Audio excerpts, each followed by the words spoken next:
Haleluya, puji Tuhan. Kita kembali lagi pagi hari ini untuk mendengarkan kebenaran firman Tuhan yang menjadi makanan rohani bagi kita, untuk menguatkan kita, untuk memulihkan kehidupan rohani kita, dan terus membawa kehidupan kita untuk menyenangkan hati Tuhan, mempermuliakan nama Tuhan. Puji Tuhan saudara, hari ini kita mau belajar satu bagian dari firman Tuhan yang kita mau baca di dalam Yeremia pasal 18 ayatnya yang keempat. Yeremia pasal 18 ayat yang keempat, ayat yang sudah sangat hafal sekali bagi setiap kehidupan kita. Namun saya akan menggarisbawahi beberapa hal dari ayat ini.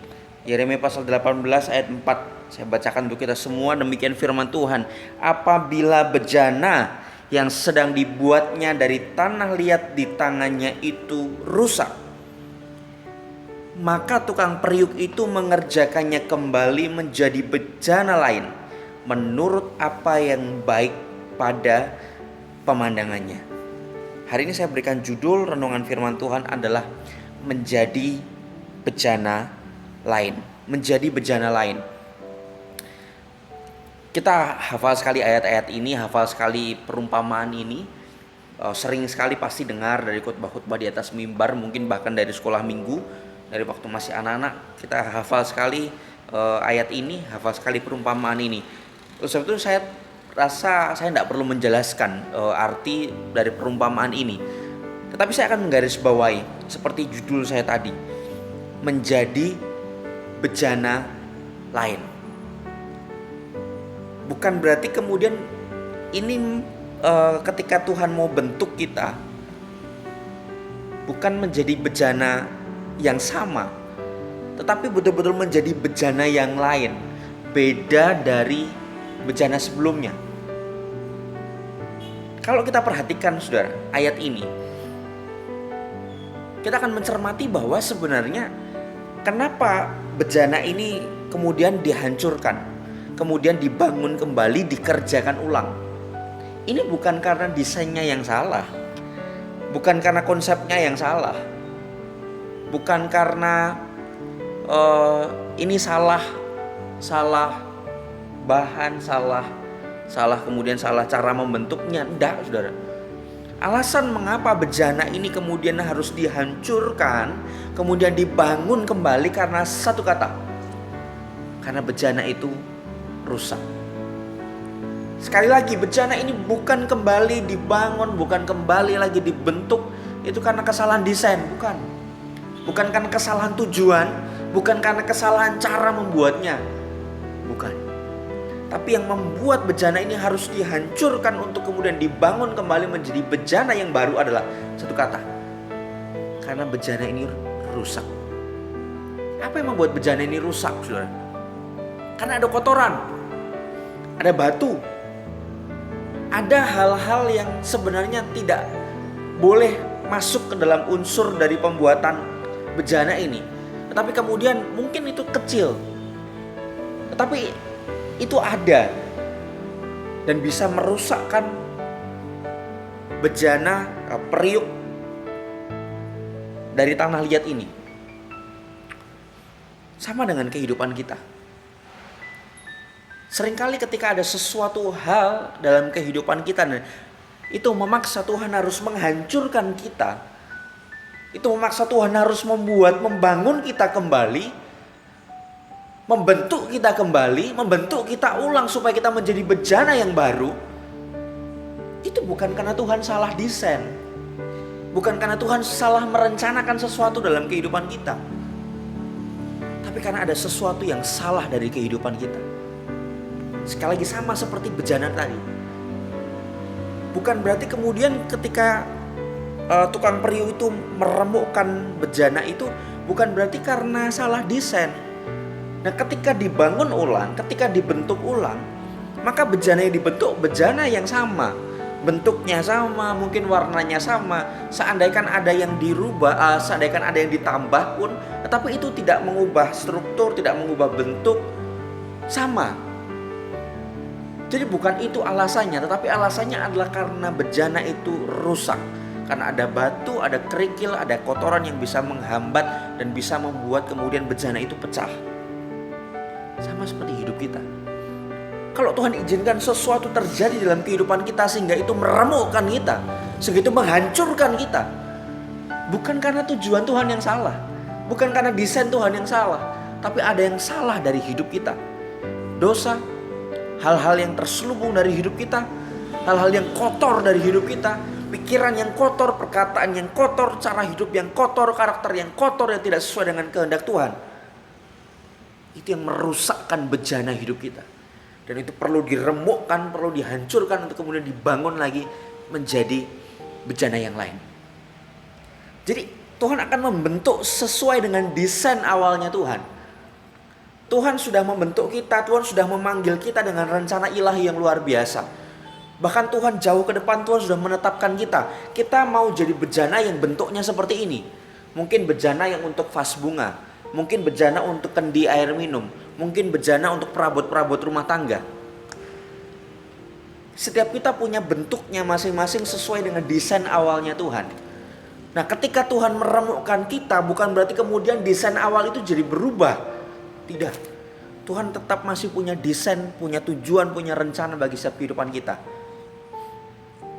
Tapi sekali lagi, mengapa harus diremukkan? Kan ada sesuatu yang salah dalam kehidupan kita. Dan jangan jadi bejana yang keras untuk kemudian kerikil itu tidak bersedia dibuang dari hidup kita. Tapi jadi bejana yang lembut, mau dibentuk ulang meskipun hancur, tetapi kemudian itu bisa dibentuk menjadi satu bejana yang baru lagi di hadapan Tuhan. Yang rusak di sini bukan ditempel, bukan dipercantik, bukan dihias. Tapi sekali lagi, ada kerikil satu saja. Diambil, kalau itu mengganggu, betul-betul bisa dihancurkan ulang. Kalau di terjemahan lama itu digumpalkan ulang untuk kemudian bisa dibangun menjadi bejana yang baru lagi. Tuhan tidak hanya sekedar mau bahwa ada yang rusak kemudian ditutup, tapi Tuhan mau kita betul-betul jadi hidup yang baru di hadapan Tuhan. Maka dari itu kalau kita datang kepada Tuhan, saya mungkin membayangkan Tuhan itu bukan seperti mbak-mbak yang ada di mall-mall yang nail art, yang melukis kuku, yang hanya sekedar mempercantik kuku. Tidak, saudara. Hanya kita kemudian datang ke salon supaya kita terlihat cantik, tidak. Tapi Tuhan itu seperti, kalau saya gambarkan, Tuhan itu seperti montir dalam sebuah bengkel.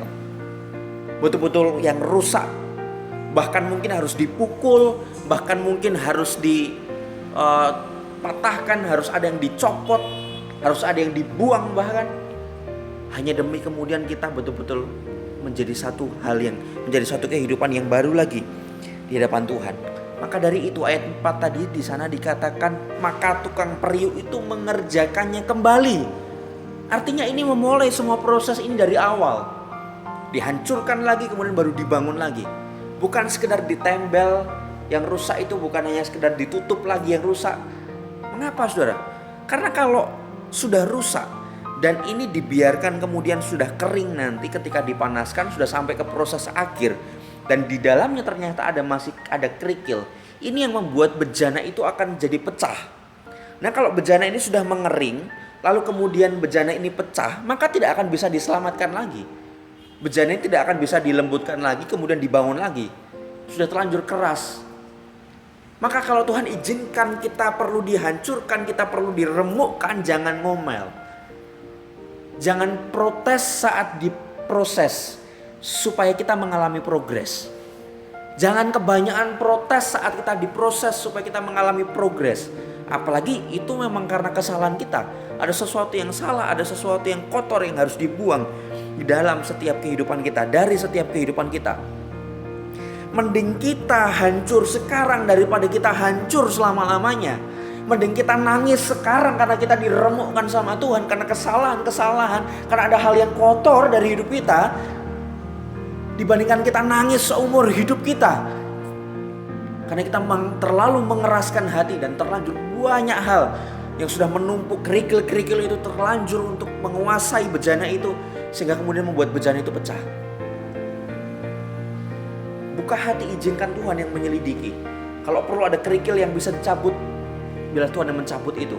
Tapi kalau perlu kita memang harus diremukkan dan dibentuk ulang jadi bejana yang lembut, untuk kemudian Tuhan membentuk kita kembali menjadi bejana yang lain. Bukan menjadi bejana sama seperti kehidupan kita yang semula. Yang menarik di sini saudara, ayat 4, maka tukang periuk itu mengerjakannya kembali menjadi bejana lain menurut apa yang baik pada pemandangannya. Menurut apa yang baik pada pemandangannya, bukan pada pemandangan bejana itu, tetapi menurut apa yang baik pada pemandangannya Tuhan. Seringkali saat kita diproses Tuhan, seberapa sering kali kita katakan, Tuhan kenapa begini, Tuhan salah, Tuhan tidak baik, Tuhan tidak adil. Kita mempersalahkan, kita mundur, kita kecewa daripada Tuhan.